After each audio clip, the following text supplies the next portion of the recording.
Hot అంశాలపై debate news బెంచ్కి స్వాగతం. మహానాడు పూర్తయింది. వైఎస్ఆర్ కాంగ్రెస్ పార్టీకి ఇక చరిత్రలో మిగిలిపోవడమే అన్నటువంటిది మహానాడు వేదికగా, మహానాడు సాక్షిగా చంద్రబాబు నాయుడు ప్రకటించారు. ప్రభుత్వాన్ని ఎలా నడపాలి, పార్టీని ఎలా నడపాలి, ప్రజలకి ఎలాంటి సేవ చేయాలి అన్నదాన్ని చూడాలి అంటే తెలుగుదేశాన్ని చూడాలి. ఒక రాజకీయ పార్టీ ఎలా ఉండకూడదు అంటే వైఎస్ఆర్ కాంగ్రెస్ పార్టీని చూడాలి అంటూ ఘాటైన వ్యాఖ్యలు చేశారు. చరిత్రలో ఇది లిఖించబడుతుంది అన్నటువంటిది ఆయన చేసినటువంటి వ్యాఖ్యలు. తాజాగా మహానాడు వేదికగా జరిగినటువంటి అట్టహాసం, అది కూడా కడప నుంచినే జరపడం ద్వారా జగన్ అడ్డాలోనే ఉనికి లేకుండా చేస్తాం, 10కి 10 లాక్కుంటాం, తద్వారా పులివెందులలో కూడా జగన్ ఓడిపోతాడన్నటువంటి సంకేతం ఇస్తూ సాగినటువంటి నేపథ్యంలో వైఎస్ఆర్ కాంగ్రెస్ పార్టీ స్పందన ఏంటి? అంశానికి సంబంధించి మనతో మాట్లాడేందుకున్నారు వైఎస్ఆర్ కాంగ్రెస్ పార్టీ అధికార ప్రతినిధి వెంకటరెడ్డి. నమస్తే అండి. నమస్తే సాయి గారు. మీరు కొత్తగా అధికార ప్రతినిధి అయినట్టున్నారు, అభినందనలు. థ్యాంక్ యూ అండి. అట్ ద సేమ్ టైం ఇప్పుడు మీ పార్టీకే ఉనికిపోతోంది అంటున్నారు చంద్రబాబు గారు, ఏమంటారు? మొన్న 3 రోజుల పాటు మహానాడు ఎలా జరిగిందంటే, ఈ 11 నెలలుగా రోజు చేసేటటువంటి విమర్శల్లోనే కొత్తతనం ఏం కనపడలా. కాకపోతే ఏంటంటే అట్టహాసంగా కొన్ని వందల కోట్ల రూపాయలు ఖర్చు పెట్టి మొత్తం ఒక డయాస్ మీదకి వచ్చి మాట్లాడారు. మామూలుగా అయితే విడివిడిగా ఎక్కడో చోట ప్రెస్ మీట్లోనో లేదంటే ఏదైనా స్టేట్మెంట్లోనో మాట్లాడేటటువంటిది ఉండేది. ఒకేసారి అందరూ కలిసి ఒక డయాస్ మీద మాట్లాడిందే కనపడింది తప్ప కొత్తగా అయితే ఏం కనపడలా. చంద్రబాబు నాయుడు గారు మా ఉనికి మేము కోల్పోతున్నాం అన్నాడు కదా, మరి ఉనికి కోల్పోయే వాళ్ళ గురించి అసలు ఆయన ఎందుకు మాట్లాడాల్సిన అవసరం ఏముంది? ఎందుకంటే ఈ రోజు రాష్ట్రంలో 4 రాజకీయ పార్టీలు అసెంబ్లీలో ప్రాతినిధ్యం ఉన్నాయి. 1 తెలుగుదేశం పార్టీ, 2 వైఎస్ఆర్ కాంగ్రెస్ పార్టీ, జనసేన, అదేవిధంగా భారతీయ జనతా పార్టీ. దీంట్లో 3 పార్టీలు ఒకే వైపు ఉన్నాయి. ఒక వైఎస్ఆర్ కాంగ్రెస్ పార్టీ ఏదైతే అపోజిషన్ గా ఉంది 11 సీట్లతో, మీరు అన్నట్టుగా సరే 11 రావచ్చు, బట్ 40% ఓటింగ్ ఉంది. మరి అలాంటి 11 సీట్లు ఉన్న గురించి మరి 3 రోజుల పాటు ఏదైతే 10ల సంఖ్యలో మీటింగులు పెట్టి ఎందుకు మాట్లాడాల్సిన అవసరం ఏముంది? ఉనికి కోల్పోయే వాళ్ళ గురించి పెద్ద డిస్కషన్ అవసరం లేదు కదా. వాళ్ళు అనుకున్న దాని ప్రకారం మనం అందాం. సరే, మేము ఉనికి ఉన్నామా లేదా అనేది రాష్ట్ర ప్రజానీకానికి తెలుసు. 3 రాజకీయ పార్టీలు కలిపి పోటీ చేస్తే కూడా సింగిల్ గా పోటీ చేసినటువంటి రాజకీయ పార్టీకి 1,36 లక్షల మంది ఓట్లు వేశారు, 40% ఓటింగ్ వచ్చింది. మరి ఉనికి ఉందా లేదా అనేది రాష్ట్ర ప్రజానీకమే చెప్పింది కదా. ఒకటైతే నేను స్పష్టంగా చెప్తా, జగన్మోహన్ రెడ్డి గారు ఓడిపోయినా కూడా చంద్రబాబు నాయుడు గారికి మాత్రం జగన్మోహన్ రెడ్డి గారి జ్వరం అనేది ఇంకా వదలలేదని అనిపిస్తా ఉంది. ఎందుకంటే మీరు చూడండి, 3 రోజుల పాటు ప్రతి ఒక్కళ్ళు జగన్ నామస్మరణ లేకుండా అసలు వాళ్ళ మీటింగ్ ఏమైనా ఉందా? జగన్మోహన్ రెడ్డి గారి మీద విమర్శ చేయడం తప్ప వేరే ఏమైనా కనపడిందా? వాళ్ళు నిజంగా ఈ సంవత్సర కాలంలో వాళ్ళు నిజంగా ఏమైనా అభివృద్ధి కార్యక్రమాలు కానీ సంక్షేమ కార్యక్రమాలు కానీ చేస్తుంటే, ఇదిగోండి మేము అధికారంలోకి వచ్చినటువంటి ఈ సంవత్సర కాలంలో ఇదిగోండి ఇన్ని కోట్ల రూపాయలు సంక్షేమం ప్రజలకు అందించాం, ఇదిగోండి ఇన్ని కోట్ల రూపాయల అభివృద్ధి కార్యక్రమాలు ప్రజలకు అందిని, ఇదిగోండి ఇన్ని కంపెనీలు తెచ్చాం, ఇన్ని ఉద్యోగాలు వచ్చినాయి అని చెప్పుకోవడానికి ఉండాలి. ఏమీ లేదు కాబట్టి మాట్లాడితే జగన్మోహన్ రెడ్డి గారు సంవత్సరం అయినా కూడా ఇంకా జగన్మోహన్ రెడ్డి గారి నామస్మరణ అయితే ఎట్లా? సో అదే కనపడింది. సో మా ఉనికి ఉందా లేదా అనేది రాష్ట్ర ప్రజానికానికి తెలుసు. ఉనికి ఉంది కాబట్టే కదా చంద్రబాబు నాయుడు గారు మమ్మల్ని ప్రస్తావిస్తుంది, ప్రతిసారి వైఎస్ఆర్ కాంగ్రెస్ పార్టీ మీద విమర్శ చేస్తుంది. రామారావు గారి పేరు కంటే జగన్మోహన్ రెడ్డి గారి పేరు ఎక్కువ స్మరించారు ఈ మహానాడు కార్యక్రమంలో. ఇంకా చెప్పాలంటే చంద్రబాబు నాయుడు గారి పేరు కంటే ఎక్కువ జగన్మోహన్ రెడ్డి గారి పేరు ప్రస్తావించారు ఈ 3 రోజులు మహానాడులో. సో ఏదో కడపలో పెట్టేస్తే ఏదో అయిపోయింది అనుకుంటే ఏమవుతుంది? కడప అనేది ఆంధ్రప్రదేశ్ లోనే ఉంది కదా. అంటే వీళ్ళకి తెలుగుదేశం పార్టీ పెట్టి 43 ఏళ్ళకి కానీ కడపలో పెట్టేటటువంటి డేర్ రాలేదా? మొన్నటిదాకా వీళ్ళే కదా కడప అంటే ఫ్యాక్షను, కడప అంటే రౌడీలు, కడప అంటే గోండాలు, రాయలసీమ రౌడీలు, ఇవన్నీ మాట్లాడింది వీళ్ళే కదా. మరి 3 రోజుల పాటు ప్రశాంతంగా చేసుకొని వెళ్ళగలిగారు కదా. అంటే చంద్రబాబు నాయుడు గారు కడప అనేది చాలా మంచిది, ప్రశాంతమైనటువంటి వాతావరణం గల ప్రాంతం, నేనే తప్పుగా మాట్లాడానని ఏమన్నా రేపొద్దున చెప్పగలుగుతారా? సో విమర్శించాలంటే రకరకాల విమర్శించాయి గారు. ఎందుకంటే మీకు తెలుసు, రాజకీయ పార్టీగా మేము ప్రతిపక్షంలో ఉన్నాం కాబట్టి, వాళ్ళు అధికారంలో ఉన్నారు కాబట్టి మా మీద విమర్శ చేయడానికి ఆయన ఎక్కువ టైం తీసుకున్నాడు. ఎందుకంటే వాళ్ళు చేసింది ఏమీ లేదు కాబట్టి. సో వైఎస్ఆర్ కాంగ్రెస్ పార్టీ ఎక్కువ రోజులు ప్రతిపక్షంలోనే ఉంది. అందరూ గుర్తుపెట్టుకోవాల్సినటువంటి అంశం ఏంటంటే, మేము అధికారంలో ఉన్నటువంటి రాజకీయ పార్టీ నుంచి రాజీనామా చేసి, కేంద్రంలో రాష్ట్రంలో 2 చోట్ల అధికారంలో ఉన్న పార్టీ నుంచి రాజీనామా చేసి మేము పార్టీ పెట్టిన తర్వాత మేము అపోజిషన్ 4 ఏళ్ల పాటు, అప్పుడు కూడా దాని తర్వాత మళ్ళీ 5 ఏళ్ళు అపోజిషన్. సో ఇప్పుడు మళ్ళీ అపోజిషన్. సో మాకు అధికారమే ముఖ్యం కాదు, ప్రజలకు సేవ చేయాలి. ఎక్కడున్నా అధికారంలో ఉంటే ప్రజలకు సేవ, ప్రతిపక్షంలో ఉంటే ప్రజా సమస్యలు ప్రస్తావిస్తూ అడ్రస్సింగ్ చేయటం.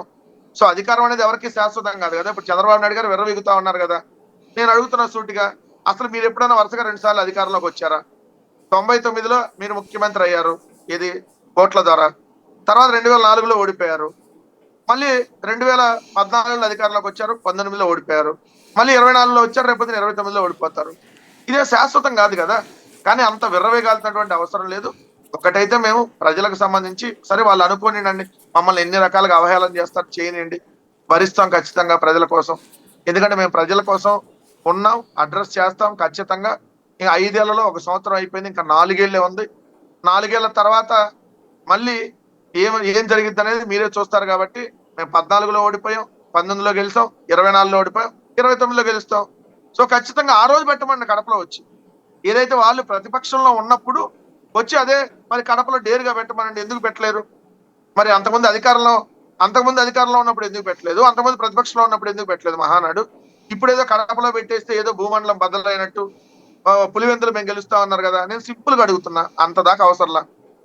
కుప్పంలో వైఎస్ఆర్ కాంగ్రెస్ పార్టీకి సంబంధించినటువంటి కౌన్సిలర్ని, ఏదైతే వైఎస్ఆర్ కాంగ్రెస్ పార్టీకి సంబంధించినటువంటి మున్సిపాలిటీలో ఉన్నటువంటి కౌన్సిలర్లు మీరు తీసుకున్నారు కదా, వాళ్ళ చేత రాజీనామా చేయించి ఎలక్షన్ ద్వారా గెలిచి తీసుకుంటే చంద్రబాబు నాయుడు గారు మగాడ్రా బాబు, అసలు నిజంగా గెలిచాడు, మళ్ళీ వైఎస్ఆర్ కాంగ్రెస్ పార్టీ కౌన్సిలర్ చేత రాజీనామా చేయించి మరి గెలిచాడు అని చెప్పి డేరుగా చెప్పుకునేటటువంటి అవకాశం ఉండేది కదా.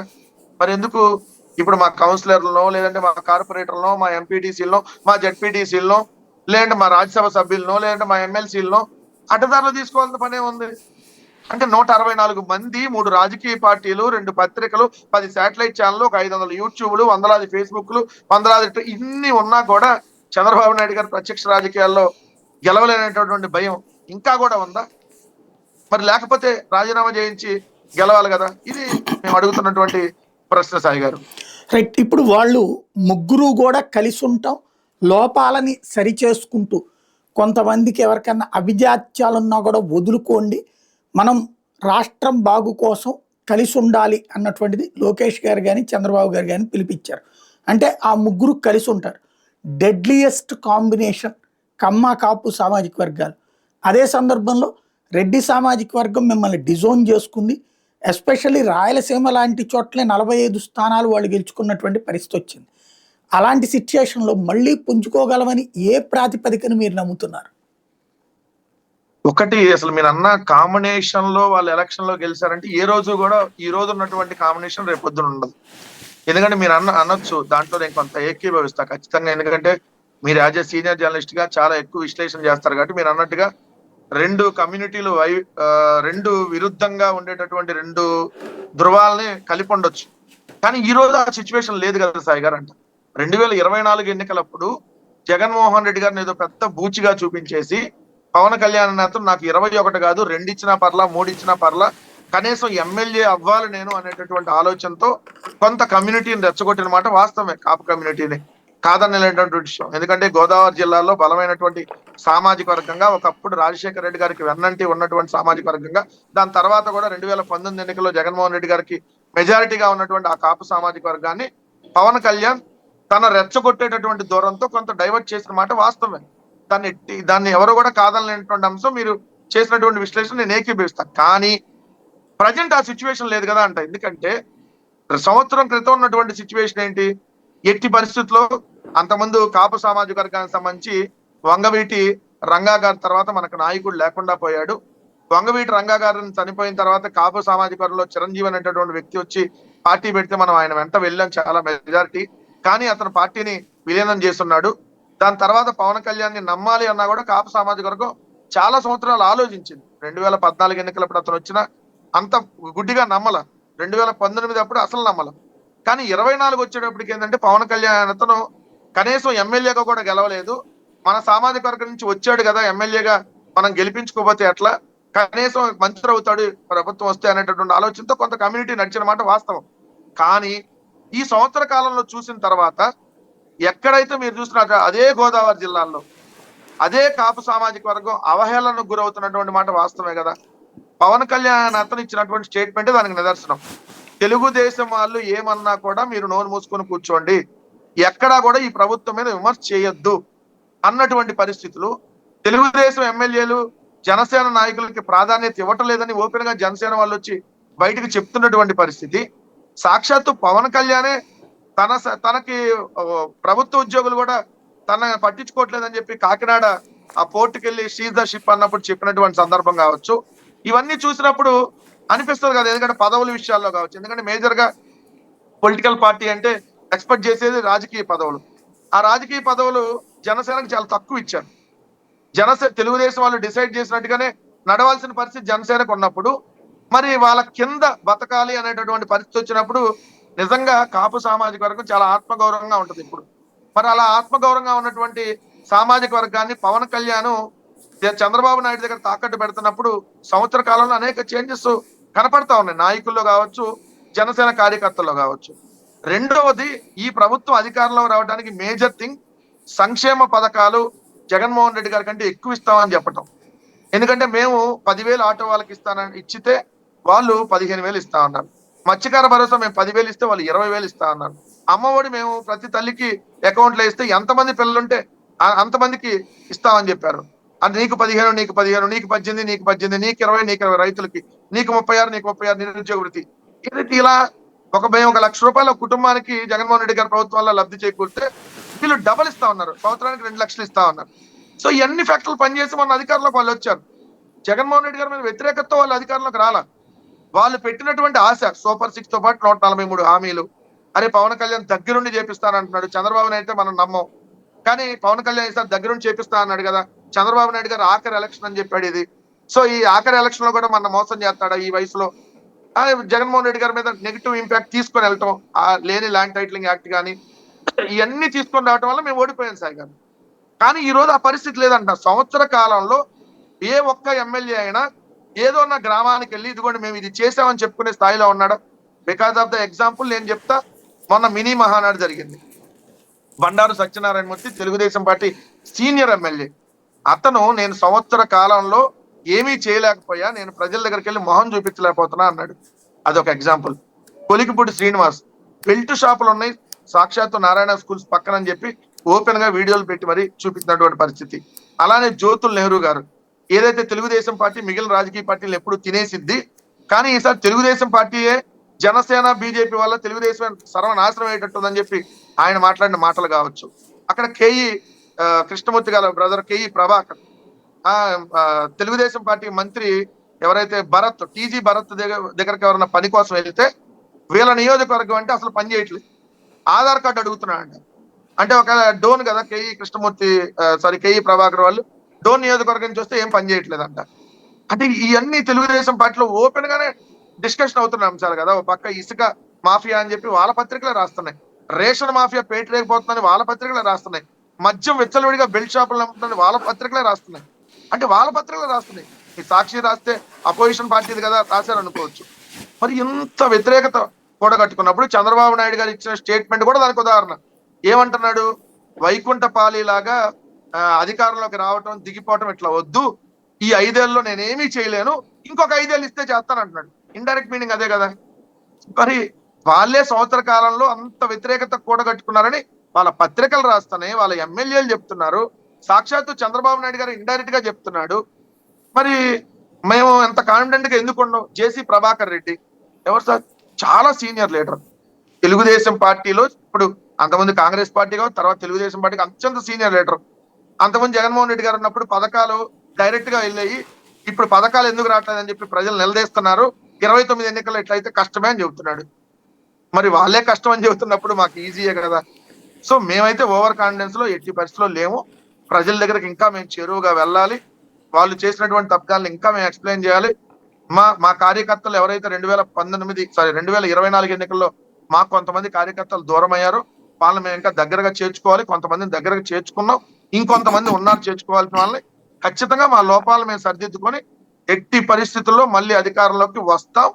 సో దానికి అన్ని రకాల శక్తుల్ని ఖచ్చితంగా కూడగడతాం. మళ్ళీ సింగిల్ గానే పోటీ చేసి ఎన్నికలకు వెళ్తాం. ఇంతవరకు అయితే కాన్ఫిడెంట్ గా చెప్పగలం. అంటే ఇక్కడ ప్రజల్లోకి వచ్చేటప్పటికి ఒక చర్చని రేకెత్తించడంలో తెలుగుదేశం సక్సెస్ అయింది, పవన్ కళ్యాణ్ సక్సెస్ అయ్యారు, బీజేపీ సపోర్టింగ్గా నిలబడింది. ఆ చర్చకి మీ దగ్గర ఈ రోజు వరకు సమాధానం లేదు. ఏంటంటే 3 రాజధానులు, మీరు 3 రాజధానుల నుంచి మీ ప్లానింగ్ ఏమిటో మార్చుకున్నట్టు ఏం చెప్పలేదు. పైగా మీరేం చెప్తున్నారు, 500 ఎకరాలు ఆ బెజవాడ గుంటూరు మధ్యలో కడితే సరిపోయేది కదయ్యా అనేటటువంటి మాట ద్వారా అమరావతి మీద మీ వ్యతిరేకతని వ్యక్తం చేస్తున్నారు. ప్రజల్లోనేమో ఒక హైదరాబాదు, బెంగళూరు, చెన్నై లాంటి నగరం అమరావతి తయారు చేస్తాడు చంద్రబాబు అన్నటువంటి కాన్ఫిడెన్స్తో ఓట్లేశారు. ఇప్పుడు ఆ కాన్ఫిడెన్స్ని పెంచుతా ఉన్నారు. అది ప్రాథమిక దశలో పూర్తి అవుతుంది రేపు 2029. అది మళ్ళీ కంటిన్యూ కావాలి అంటే బాబు వస్తే మాత్రమే సాధ్యం అన్నటువంటి కాన్సెప్టు, మీరు వస్తే నాశనం అవుతుంది అన్నటువంటి కాన్సెప్టు జనంలోకి వాళ్ళు తీసుకువెళ్ళగలుగుతున్నారు. అప్పుడు మీ దగ్గర ఏముంది అసలు? 2019 ఎన్నికల్లో కూడా తీసుకెళ్లారు సాయి గారు, నేను కాదంటాను. 2019 ఎన్నికల్లో చంద్రబాబు నాయుడు గారి ఎన్నికల ప్రచారంలో ఏదైతే వాళ్ళు అమరావతిని మేమే వస్తేనే మళ్ళీ పూర్తి చేయగలుగుతాం, లేకపోతే చేయలేమని చెప్పి వాళ్ళు తీసుకెళ్లారు. కానీ అసలు అమరావతి బేసో 3 రాజధానుల బేసో ఎన్నికలు జరగలేదని అంట నేను. ఎందుకంటే మేము 3 రాజధానులు అని చెప్పి ఓడిపోయామని ఎవరన్నంటే, మరి అమరావతి అనే చెప్పి డిసైడ్ చేసిన తర్వాత మంగళగిరిలో లోకేష్ అట్లా ఓడిపోయాడు, తాడికొండలో తెలుగుదేశం పార్టీ అట్లా ఓడిపోయింది, మరి స్టేట్ మొత్తం తెలుగుదేశం పార్టీ అట్లా ఓడిపోయింది. ఎందుకంటే అమరావతి రాజధాని కదా, శంకుస్థాపన చేశారు, 3 బిల్డింగ్లు కట్టారు, సో 50,000 కోట్ల పనులకు సంబంధించిన టెండర్లు పిలిచారు. మరి పిలిచి జరిగినప్పుడు మరి ఎట్లా 2019 ఎన్నికల్లో ఓడిపోయింది? సో గెలుపుకో ఓటమికో ఒక ఫ్యాక్టర్ అనేది కాదు. రెండోది, రాజధాని విషయంలో మీరు అడిగిన స్టాండ్ కి క్లియర్ గా మా వైఎస్ఆర్ కాంగ్రెస్ పార్టీ స్టాండ్ ఏంటి అని అంటే, మేము ఆ రోజు 3 రాజధానులు ఉండాలి అని చెప్పి ఎందుకు అనుకున్నాం, పరిపాలనా వికేంద్రీకరణలో భాగంగా అమరావతి రాజధానిగానే అంగీకరిస్తూ అమరావతితో కూడా మరొక 2 ప్రాంతాల్లో ఉండాలని చెప్పి నిర్ణయించాం. దాన్ని ఎక్కడ కూడా మేము డీవియేషన్ కాల ఆ రోజు. కానీ ఈ రోజు వచ్చినప్పుడు కూడా మేము వాళ్ళు అమరావతి కట్టేయమంటున్నాం. వాళ్ళు ఇప్పుడు కడతానంటున్నారు కదా, మీరు అమరావతిని పూర్తిస్థాయి రాజధానిగా గెజెట్ తీసుకొని వచ్చి 1 సంవత్సరం అయిపోయింది, ఇంకా 4 ఏళ్ళ సమయం ఉంది. అమరావతిని పూర్తిస్థాయి రాజధానిగా గెజెట్ తెచ్చి మీరు ఎంతవరకు చేస్తారో చేయండి, దాని తర్వాత మాట్లాడదాం. ఇంకా 4 ఏళ్ళు టైం ఉంది కదా, ఎందుకు తొందరపడి మాట్లాడటం? ఎందుకంటే ప్రజలు అన్నారు మీరు ఇప్పుడు మా స్టాండ్ ఏంటి అనేది. 4 సంవత్సరాలు ఆగితే ప్రజలకు అర్థమైంది చంద్రబాబు నాయుడు గారు నిజంగా స్టాండ్ ఏంటి, నిజంగా ఈ అమరావతి అనేది సాధ్యపడేదా కాదా, ఎంతవరకు అయ్యిద్ది, భవిష్యత్ ఆంధ్రప్రదేశ్ కి అమరావతి అనేది గుదిబండ లేదంటే అమరావతి అనేది సంపద సృష్టించే నగరమా అనేది 5 కోట్ల ఆంధ్రప్రదేశ్ ప్రజలకు అర్థమైంది. అప్పుడు ప్రజల ఒపీనియన్ బట్టి ఖచ్చితంగా వెళ్దాం, దాంట్లో నో డౌట్. ఎందుకంటే సంవత్సరానికే మేము స్టాండ్ చెప్పాల్సిన అవసరం ఉంది. వాళ్ళు ఇప్పుడు అమరావతి కడతామంటున్నారు. ఎట్లా? ఇప్పుడు 54,000 ఎకరాలు ఉంది ప్రభుత్వంతో కలిపి, ఇంకొక 45,000 ఎకరాలు సేకరిస్తానంటున్నారు. 3 నాణ్యమైన పంటలు పండే భూమి అంటే 1,00,000 ఎకరాలు. దానికి ఇప్పుడు 50,000 కోట్లకి అప్పులకు సంబంధించి ఆల్రెడీ అగ్రి అయిపోయింది. హట్కో నుంచి 11,000 కోట్లు, ప్రపంచ బ్యాంక్ నుంచి 15,000 కోట్లు, జర్మనీ సంస్థ KWS నుంచి 5,000 కోట్లు, బడ్జెట్ లో 6,000 కోట్లు, అంతకుముందు 5,000 కోట్లు ఖర్చు పెట్టింది. ఈ కాక మళ్ళీ అప్పులు చేస్తానంటున్నారు. అంటే ఏంటి, 1,00,000 ఎకరాలు డెవలప్మెంట్ చేయాలి అక్కడ. ఎకరానికి 2018 ఎస్టిమేషన్ ప్రకారం 2 కోట్లు, ఇప్పుడు 2025 ఎస్టిమేషన్ ప్రకారం ఎకరానికి 4 కోట్లు లేదంటే 3 కోట్లు. అంటే ఎంత? 3 లక్షల కోట్లు మినిమం వేసుకుంటే, ఎకరానికి 3 కోట్లు వేసుకుంటే. మరి 3 లక్షల కోట్లు ఎప్పుడు తీసుకొని వస్తారు? ఎన్ని సంవత్సరాల్లో తీసుకొని వస్తారు? ఎక్కడి నుంచి తీసుకొని వస్తారు? దీనికి అసలు వడ్డీ కలిపి ఎప్పుడు, ఎట్లా, ఎన్ని సంవత్సరాల్లో చెల్లించాలి? ఇది రాష్ట్ర ప్రభుత్వానికి ఎంత గుదిబండగా మారింది? ఇవన్నీ క్యాలిక్యులేషన్స్ ఉంటాయి కదా. సంవత్సరానికి తొందరపట్టం దేనికి? అమరావతి అంతర్జాతీయ విమానాశ్రయం, అమరావతి అంతర్జాతీయ రైల్వే స్టేషన్, అమరావతి అంతర్జాతీయ సచివాలయం, అమరావతి అంతర్జాతీయ అసెంబ్లీ, అమరావతి అంతర్జాతీయ స్పోర్ట్స్ స్టేడియం, అమరావతి అన్ని అంతర్జాతీయం. ఇది పబ్లిసిటీ. ఈ పబ్లిసిటీని చూసి మేము ఎక్కడ స్పందించమంటారు? సో నిజంగా చంద్రబాబు నాయుడు గారు కట్టి చేస్తే దాన్ని రాజధానిగా కొనసాగిద్దాం. దాన్ని ఎందుకు తీసేయడానికి ఎట్లా ఉంటది? కుదరదు కదా. ఆయన కట్టాలనికి ఇప్పుడు వరకు సంవత్సర కాలంలో ఏం కట్టాడు చెప్పండి? ఈ సంవత్సర కాలంలో పలానా పునాది వేశాయని చెప్పానండి. ఏది, నరేంద్ర మోడీ గారు వస్తే మళ్ళీ జరిగిన దానికే మళ్ళీ శంకుస్థాపన చేశారు 11 ప్రాజెక్టులు. ఏంటి ఆ 11 ప్రాజెక్టులు?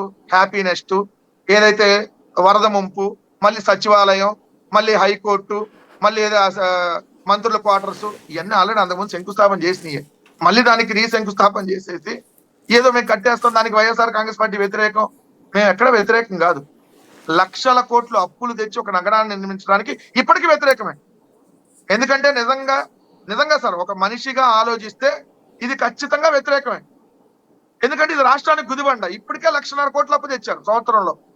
రేపొద్దున దీనికి సంబంధించి ఇంకా లక్షల కోట్లు తెస్తే రేపొద్దున ఉద్యోగస్తుల శాలరీలు ఏంటి, లేదంటే రాష్ట్ర ప్రభుత్వానికి సంబంధించి మనం ఖర్చు పెట్టాల్సినటువంటి పథకాల మీద మనం ఎక్కడ ఖర్చు పెట్టగలుగుతాం, ఏంటి పరిస్థితి అనేది ఖచ్చితంగా భయమే కదా. దాన్నే మేము వ్యతిరేకిస్తున్నాం. అందుకని జగన్మోహన్ రెడ్డి గారు ఏమన్నారు, అయ్యా బాబు అమరావతి అంటున్నారు కదా, సరే దాన్నే కొనసాగించండి. ఆ నాగార్జున యూనివర్సిటీయో లేదంటే ఆ హైవే అమ్మటో ఎక్కడో ఒక 500 ఎకరాలు ఏదో తీసుకొని అక్కడ చేసేది అయిపోయింది కదా, సింపుల్ గా తక్కువలో అయిపోయిందిగా అంటున్నారు. వాళ్ళు అట్లా కుదరదు అంటున్నారు. మరి ఇది రాష్ట్ర ప్రభుత్వానికి బడ్డనే కదా. ఆ భారం ఎవరి మీద పడిద్ది? ప్రజల మీద పడిద్ది కదా. అమరావతి భారాన్ని మోయాల్సింది ఎవరు? 5 కోట్ల మంది ప్రజలు. 29 గ్రామాలతో పాటు ఇంకో 11 గ్రామాలు తీసుకుంటారంటప్పుడు 40 గ్రామాలు అవుతాయి. 40 గ్రామాల కోసం 5 కోట్ల మంది ప్రజలు నెత్తిన రేపొద్దున పన్నుల భారం పడితే ఎట్లా రాష్ట్రానికి? అదే మేము ప్రజల్లోకి తీసుకెళ్తాం. సో వాళ్ళు ఏం కడతారు, ఏం చేస్తారు అనేది సంవత్సరం అయిపోయింది. 4 ఏళ్ళు ఇంకా వెయిట్ చేద్దాం. అప్పుడు మా స్టాండ్ ఏంటనేది ఎన్నికలు వచ్చినప్పటికీ క్లియర్ గా వాళ్ళు ఏం చేశారు, ఏ విధంగా దోపిడీ జరిగిందా, లేకపోతే ఏ విధంగా అభివృద్ధి జరిగిందా, దీన్ని ఎలా కొనసాగించాలి, ఏంటి వాట్ నెక్స్ట్ అనేది ఖచ్చితంగా మా నాయకుడు జగన్మోహన్ రెడ్డి గారు మళ్ళీ మాట్లాడతారు. అప్పుడు మేము ఖచ్చితంగా దాన్ని ప్రజల్లోకి తీసుకెళ్తాం. ఇంతవరకైతే క్లారిటీగా ఉన్నాం సాయి గారు.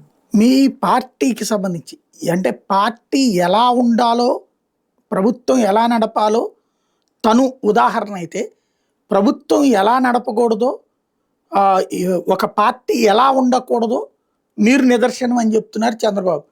రేపు 2029 నాటికైనా సరే అదే నినాదంతో ముందుకెళ్ళేటప్పుడు మీ దగ్గర ఉండే సమాధానం ఏంటి? సార్ ఇప్పుడు ఓడిపోతే ఓడిపోయాం, గెలిస్తే గెలిచాం. ఏం జీవితంలో ఓడిపోతే అన్ని కోల్పోయినట్టేం కాదు కదా.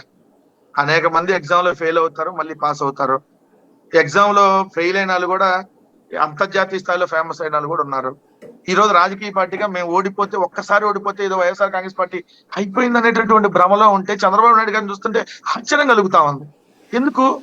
ఆయన మరి 2004లో ఓడిపోయాడు కదా, 9లో ఓడిపోయాడు కదా. తెలుగుదేశం నా చచ్చిపోయిందా? చంద్రబాబు నాయుడు గారికి ఏమైనా అయిందా? 2014లో గెలిచారు, 19లో ఓడిపోయారు కదా, ఏమైనా అయిందా? రాజకీయ పార్టీగా గెలవటం, ఓటమి అనేది సహజం. గెలుపు తర్వాత ఓటమి వస్తుంది. ఇప్పుడు మనం పగల తర్వాత రాత్రి వస్తుంది, రాత్రి తర్వాత పగలు వస్తుంది. నేను చెప్పా మళ్ళీ మేము ఓడిపోయాం, మళ్ళీ గెలుస్తామని చెప్పాం, కాన్ఫిడెంట్ గా మేము ఉన్నాం. ఆయన అన్నాడు ఎలా రాజకీయ పార్టీ నడపకూడదు, మమ్మల్ని చూసి నేర్చుకోవాలన్నాడు కదా. మేము ఇప్పటికీ గర్వంగా చెప్తున్నా సాయి గారు, నేను ఒక వైఎస్ఆర్ కాంగ్రెస్ పార్టీ కార్యకర్తగా ఈ రోజు కూడా గర్వంగా చెప్తున్నా. ఓడిపోతే ఓడిపోయామని గర్వంగా చెప్తున్నా. కానీ మా నాయకుడు జగన్మోహన్ రెడ్డి గారు అలానే మేము ఉండాలి, అలానే మిగిలిన వాళ్ళు కూడా ఉండాలని చెప్పి మేము బలంగా కోరుకుంటాం. ఎందుకంటే ఆయన తప్పుడు వాగ్దానాలు చేసి ఓడిపోలా, తప్పుడు వాగ్దానాలు చేసి అధికారంలోకి రాలేదు. లేదంటే మీరు అన్నట్టుగా నేను ఇది చెయ్యలేను అని చెప్పి ఓడిపోయాడు. నేను ఎంతకంటే చేయలేనని చెప్పి ఓడిపోయాడు. ఈరోజు చంద్రబాబు నాయుడు గారు చేస్తానని చెప్పి అధికారంలోకి వచ్చి చేయట్లా. ఎందుకంటే అందరికీ వాళ్ళు చెప్తున్నటువంటి ఒకటే అంశం మీద నేను డిస్కషన్ చేస్తా సాయి గారు. పెన్షన్లు మేము 4,000 పెన్షన్ ఇవ్వలేమని చెప్పాం, నిజాయితీగా చెప్పాం. ఎందుకు? అది చాలా బడ్డెంతో కూడుకున్నటువంటి అంశం. వాళ్ళు ఇచ్చినటువంటి హామీ ఏంటి? పెన్షన్లు 4,000 పెంచుతామన్నారు. పెంచారా అంటే ఎంతమందికి పెంచారు? పెన్షన్లు తగ్గించారు. ఎట్లా? 66 లక్షల మందికి ఆ రోజు పెన్షన్లు జగన్మోహన్ రెడ్డి గారు ఉన్నప్పుడు ఇస్తుంది. వాళ్ళు ఇప్పుడు 3 లక్షల మంది పెన్షన్లు తగ్గినాయి. అవి కాకుండా జగన్మోహన్ రెడ్డి గారు అధికారంలో ఉన్నప్పుడే జనవరి నెల దాకా మేము కొత్త పెన్షన్లు ఇచ్చాం. జనవరి నుంచి మార్చి వరకు అప్లై చేసుకున్న వాళ్ళు 2 లక్షల మంది ఉన్నారు పెండింగ్. మార్చిలో ఎన్నికల నోటిఫికేషన్ వచ్చింది, పెన్షన్లు ఇవ్వడానికి లేదు. అంటే వాళ్ళు 2 లక్షలు పెండింగ్. ఏది మేము ఉన్నప్పుడే.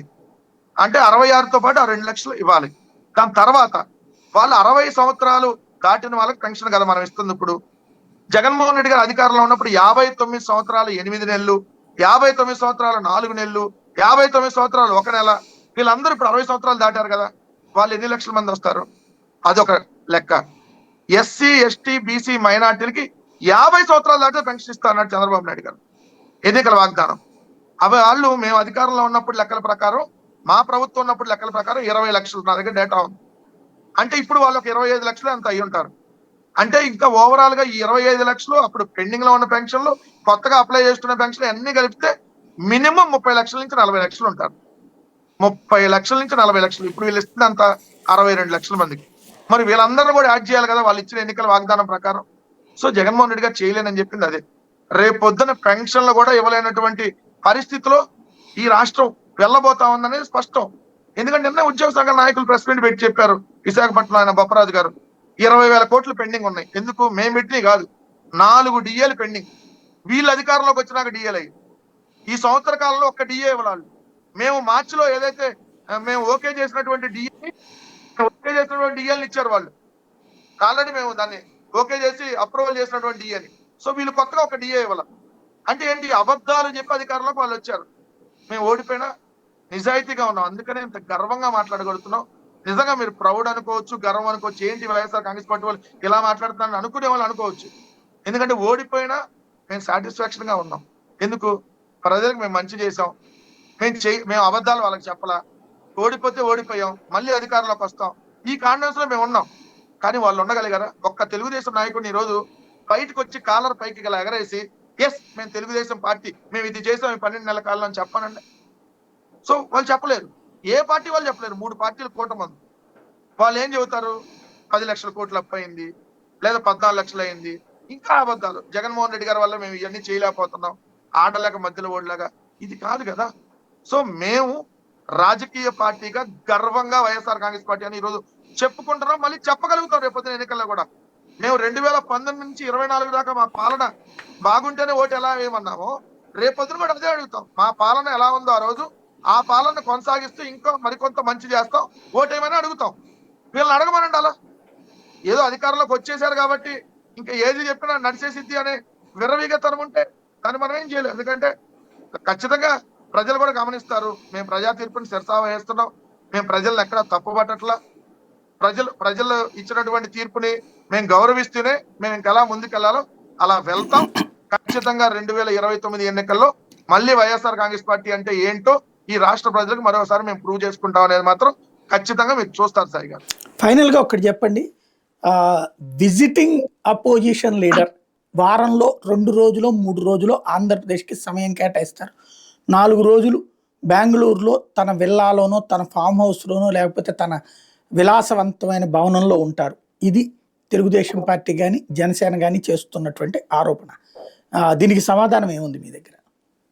ఇప్పుడు 12 నెలలు అయింది జగన్ ఏదైతే మేము అపోజిషన్ లోకి వచ్చి సాయి గారు. వాళ్ళ దగ్గర అధికారిక డేటా ఉంటది. ప్రభుత్వం నుంచి వాళ్ళ డేటా తీయమండి. పవన్ కళ్యాణ్ గారు ఈ సంవత్సర కాలంలో ఎన్ని రోజులు తాడేపల్లిలో ఉన్నారు, సారీ మంగళగిరిలో ఉన్నారు, లేదా ఆంధ్రప్రదేశ్ లో ఉన్నారు? చంద్రబాబు నాయుడు గారు ఎన్ని రోజులు ఆంధ్రప్రదేశ్ లో ఉన్నారు? జగన్మోహన్ రెడ్డి గారు ఎన్ని రోజులు ఉన్నారు? లెక్క తీయమనండి. దాన్ని బట్టి మీకు అర్థమైంది కదా. మేము ఎన్ని రోజులు ఉంటున్నామో వాళ్ళు కూడా అదే ఒక రోజు అటు ఇటుగా ఉన్నారు. వారంలో మేము వాళ్ళు 4 రోజులు 3 రోజులు ఎక్కడ ఉంటే వాళ్ళు మహా అయితే 4 రోజులు ఉంటున్నారు. అంతమించి వాళ్ళు ఏమైనా ఉంటున్నారు? వీకెండ్ అయితే చంద్రబాబు నాయుడు గారు ఎక్కడ ఉంటున్నారు? బెంగళూరుకు జగన్ అనే హెడ్డింగ్లు పెట్టినాలని అడుగుతున్నాను నేను. హైదరాబాద్ కి వారం వారం చంద్రబాబు నాయుడు ఎందుకు వెళ్తున్నాడు? ఏంటి పని? చంద్రబాబు నాయుడు గారికి హైదరాబాద్ ఏం సంబంధం అండి? రాష్ట్ర ముఖ్యమంత్రి ఎక్కడ ఉండాలి? జగన్మోహన్ రెడ్డి గారు ముఖ్యమంత్రిగా ఉన్నప్పుడు ఆ తాడేపల్లి తప్ప ఏదన్నా వెళ్ళి ఒక్కరోజన్నా హైదరాబాద్ లో స్టే చేశారా? ఒక్కరోజు చూపించండి. హైదరాబాద్ లో నైట్ హైదరాబాద్ లో స్టే చేశాడని ఒక్కరోజు చూపించండి. ఏదన్నా పర్యటనలు ఉంటే ఢిల్లీ, లేదంటే దావోస్ లాంటివి ఏమైనా ఉంటే అక్కడికి వెళ్ళినటువంటి పర్యటనలు తప్ప ఒక్కరోజన్నా హైదరాబాద్ లో స్టే చేశాడు జగన్మోహన్ రెడ్డి గారు అధికారంలో ఉన్నప్పుడు. సో ఇప్పుడు వీళ్ళు అధికారంలో ఉన్నారు కదా, మమ్మల్ని క్వశ్చన్ చేస్తారు. మేము ఆఫ్టర్ ఆల్ 11 కాలం కదా వాళ్ళ దృష్టిలో. మేము అపోజిషనే కాదు కదా, ఆయన పులివెందుల ఎమ్మెల్యేనే కదా. ఆయన ఎక్కడుంటే వీళ్ళకింది?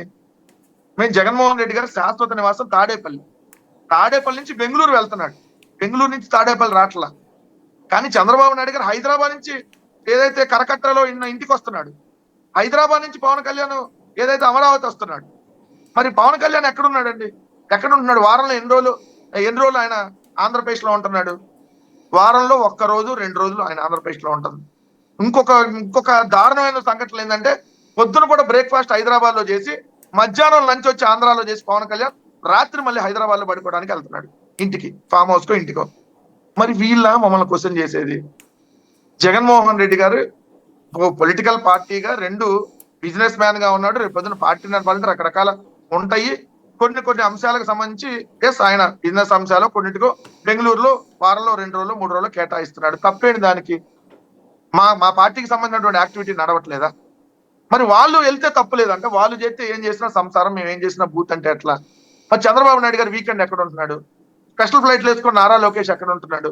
అసలు ఆంధ్రప్రదేశ్ రాష్ట్రంలో మంత్రులు హైదరాబాద్ లో వారంలో 2-3 రోజులు ఈ 25 మంది మంత్రులు దాదాపుగా ఒక 15-16 మంది వారంలో 2-3 రోజులు హైదరాబాద్ లో ఉంటున్నారు. ఎందుకు వెళ్తున్నారండి వాళ్ళు? మేమంటే అధికారంలో లేము. మరి వాళ్ళు అధికారంలో ఉన్నారు కదా, రోజు ప్రజలతో పనే కదా వాళ్ళకి. మరి వాళ్ళు వెళ్తే తప్పు లేదంట, మేము వెళ్తే బెంగళూరు తప్పంట. అదేమంటే జగన్మోహన్ రెడ్డి గారు బెంగళూరుకి వెళ్తున్నాడని పెద్ద వార్తలు. మరి మీరు హైదరాబాద్ వెళ్తే వార్త లేదు, మీరు ఫామ్ హౌస్కి వెళ్తే వార్త లేదు, వారం వారం వెళ్తే వార్త లేదు. మరి ఎవరికైనా ఒకటే రూల్ కదా. సో ఇప్పుడు జగన్మోహన్ రెడ్డి గారు ప్రజా సమస్యల్ని అడ్రస్ చేస్తున్నారా లేదా? ప్రతిపక్షంగా మేము బాధ్యతగా ఫీజు రియంబర్స్మెంట్ మీద మాట్లాడామా, లేదు ఈ రోజు రైతులకు సంబంధించినటువంటి గిట్టుబాటు ధరలకు సంబంధించి మాట్లాడామా లేదా, విద్యుత్ ఛార్జీల పెంపుకు సంబంధించి మేము మాట్లాడామా లేదా, ప్రతి అంశాన్ని జగన్మోహన్ రెడ్డి గారు అడ్రస్ చేస్తున్నారా లేదా? జగన్మోహన్ రెడ్డి గారు ప్రెస్ మీట్ పెడితే దానికి కౌంటర్ గా సబ్జెక్ట్ తో ఒకరు మాట్లాడాలందరూ మా మీద విమర్శ చేస్తే ఎట్లా? సరే మీరు ఏదైనా అనుకోండి, జగన్మోహన్ రెడ్డి గారు పులివెందులు వెళ్తే పులివెందులు వెళ్ళాడు అంటారు, జగన్మోహన్ రెడ్డి గారు తాడేపల్లిలో ఉంటే తాడేపల్లి ఇంట్లోనే ఉన్నాడని రాస్తారు, జగన్మోహన్ రెడ్డి గారు బెంగళూరు వెళ్తే బెంగళూరు వెళ్ళిపోయాడని రాస్తారు. యాడ ఉండాలి ఇంకా? ఏదిగా ఆయన మనిషి కాదు, ఆయన స్వేచ్ఛ ఉండదా సాయి గారు? ఎక్కడ మీరున్నారు, మీరు గుంటూరులో ఉంటారు, స్టూడియో మీద గుంటూరు. ఏదో 2 రోజులు ఎక్కడంతా ఏదన్నా తిరుపతో, లేదంటే ఇంకోటో, ఏదైనా పుణ్యక్షేత్రాలకో, లేదంటే ఇంకోటో, లేదా మీ పర్సనల్ పనులు ఇది వార్త ఎట్లా అయింది? సో వాళ్ళు వెళ్తేనేమో కాదంట, మేము వెళ్తే తప్పంట. అంటే చూడండి ఎంత ప్రతిదాన్ని రాద్ధాంతం ఎలా చేస్తున్నారంటానికి ఇది నిదర్శనం కదా. సో నేను ఒకటైతే స్పష్టంగా చెప్తున్నా, వైఎస్ఆర్ కాంగ్రెస్ పార్టీ అధికారంలో ఉంటే ప్రజలకు సంక్షేమ పథకాలు, అభివృద్ధి ఫలాలు అందిస్తుంది. ప్రతిపక్షంలో ఉంటే ఏదైతే అధికార పక్షం మీద, అధికార పక్షం చేస్తున్నటువంటి ఆకృత్యాల మీద ప్రజలకు అండగా పోరాడుతుంది. ఆ జగన్మోహన్ రెడ్డి గారు హైదరాబాద్ లో ఉండండి, బెంగళూరులో ఉండండి, తాడేపల్లిలో ఉండి యానుంటే ఏంది? మేము ప్రజలకు అడ్రస్ చేస్తున్నామా లేదనేది ఇంపార్టెంట్ కదా. సరే ఆయన ఎక్కువ రోజులు అక్కడ ఉంటే మీకే మంచిది కదా, ఎందుకు మీరు క్వశ్చన్ చేయాల్సిన అవసరం? ఆయన బెంగళూరు వెళ్ళాడు, ఇవాళ నేను మీకేంది? అంటే జగన్మోహన్ రెడ్డి గారు ఎక్కడున్నా మీకు భయమేనా? ఆయన బెంగళూరులో ఉన్న భయమే, తాడేపల్లిలో ఉన్న భయమే, ఆయన ఆడికన్నా వేరే చోటుకి వెళ్తానా భయమే. ఇట్లా అయితే అట్లా ముందు మీరేం చేస్తున్నారు, ఏం చేశారు, ఈ సంవత్సర కాలంలో ఏం చేశారు, ఇంకేం చేయబోతారు, దాని మీద కాన్సన్ట్రేషన్ చేయండి. మా మీద కాన్సన్ట్రేషన్ తగ్గించండి అనేది మాత్రం వాళ్ళకి స్పష్టంగా చెప్తా ఉన్నారు సాయి గారు. థ్యాంక్ యూ వెరీ మచ్ అండి. ఇది పరిస్థితి. మహానాడులో ప్రధానమైనటువంటి టార్గెట్ వైఎస్ఆర్ కాంగ్రెస్ పార్టీ. జీవితంలో వైసీపీకి రాకూడదు, అలాగే వైకుంఠపాళి ఆటలాగా కాకుండా కంటిన్యూగా తెలుగుదేశం కూటమినే ఎన్నుకోండి అన్నటువంటిది చంద్రబాబు ఇచ్చినటువంటి పిలుపు. ఆ పిలుపుకి వైసీపీ సమాధానం అది.